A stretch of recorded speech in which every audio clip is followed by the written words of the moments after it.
Hello' guys, কি খবৰ? আপোনালোকে নিশ্চয় ভালেই আছে। এতিয়া মই গৈ আছোঁ, যিহেতু আজি হ'ল দেওবাৰ আৰু আজি হ'ল আমাৰ বেটীৰ জন্মদিন। আজি গৈ আছোঁ মন্দিৰলৈ। যাওঁ আহক, যিহেতু মন্দিৰটো ওচৰতে আছে সেইকাৰণে অলপ খোজকাঢ়ি গ'লোগৈ, পাই গ'লোগৈ। সেইফালে মই প্ৰেম গলি মাজেদি গৈ আছোঁ দেই, এইটো তোমাৰ ফেমাছ মানে প্ৰেম গলি। ইয়াত চব কাপলছে দেখা পোৱা যায় গলিটোত। তেতিয়া মই যিহেতু মন্দিৰ পালোঁহি, চাকি বন্তি কৰি লৈ ঘৰলৈ আহিলোঁ। ঘৰত আহি পেলি অলপ বহিলোঁ দেই। বহাৰ পাছত মাছ আনি দিলে দেউতাই, মাছটো বনালোঁ। এইফালে এবাৰ দেখিছে তাই পূৰা গানত নাচি আছে। এইফালে বোলো সন্ধিয়া হ'ল, চাহ তাকে কেক এটা বনাইছিলোঁ, নৰ্মেল কেক এটা বোলো কেনেকৈ বনালোঁ আৰু বিস্কুট কেনেকৈ সন্ধিয়া খালোঁ। এইফালে নেক্সট ডে যিহেতু আকৌ সোমবাৰে সৰস্বতী পূজা আছিল। সৰস্বতী পূজা বোলো কিমানো ঘৰত সোমাই থাকিম, চবেই সকলোৱে ফুৰিব গৈছে, তেতিয়া বোলো আমিও অলপ যাওঁ।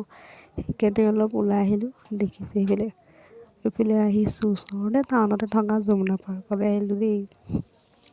আহি পেলি দেখিছোঁ প্ৰথমত একদম খালী, ইমান এটা ভিৰ নাছিলে, কিন্তু এতিয়া বহুতেই ভিৰ হ'ল। মানে ইয়াত মানে কি হৈছে, বেছিভাগ প্ৰায় কলেজৰ মানে ইমান এটা নাই দেই, চব স্কুলৰ মানে ল'ৰা ছোৱালীবোৰহে বেছি, কলেজৰ মানে নাই, দেখিবলৈ নাই এনেকৈ।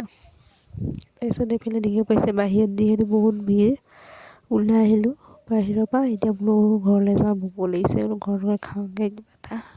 তো আজিলৈ বাই।